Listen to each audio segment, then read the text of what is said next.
It's our policy. If you don't like the policy, we'll send out the police to show you that we are backing up our policy with arms, with people with guns. It's our policy that you need to mind your business and stay out of the streets and don't give the government any problems, because if we catch you out on the streets with a riot, we're going to deal with you, because that's our policy, is to keep everything peaceful. They're called peace officers, and we don't want people out in the street rioting, because that's not good for our business. So that's why we have police. They back up the policy by the police. So it's a very interesting way of looking at the world, how the world really works.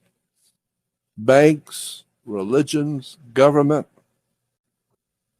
Christianity is a corporation. It was incorporated in the Vatican back in many hundreds of years ago.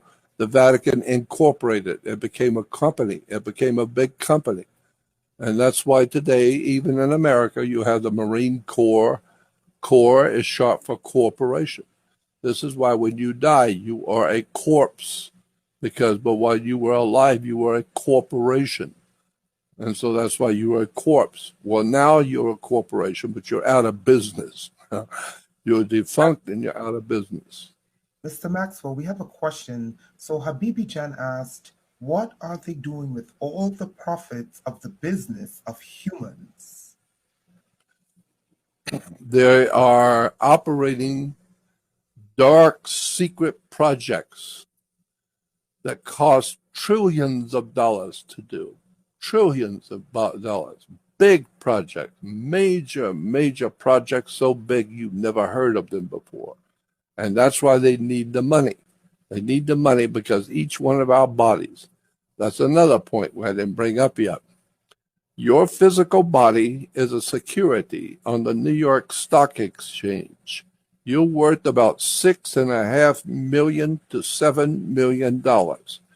If you call the stock market, there's a certain place you call in New York to the stock market to find out what a particular stock is worth.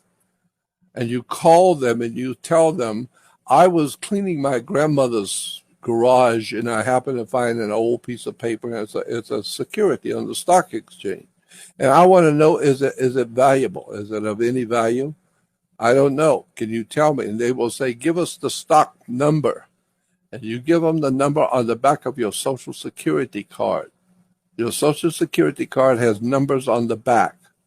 You give them the numbers on the back of the Social Security card, and they will come back and say, oh, yes, that's worth $6.5 million. To who? Who owns it? And they will give you your name. They'll give you your name.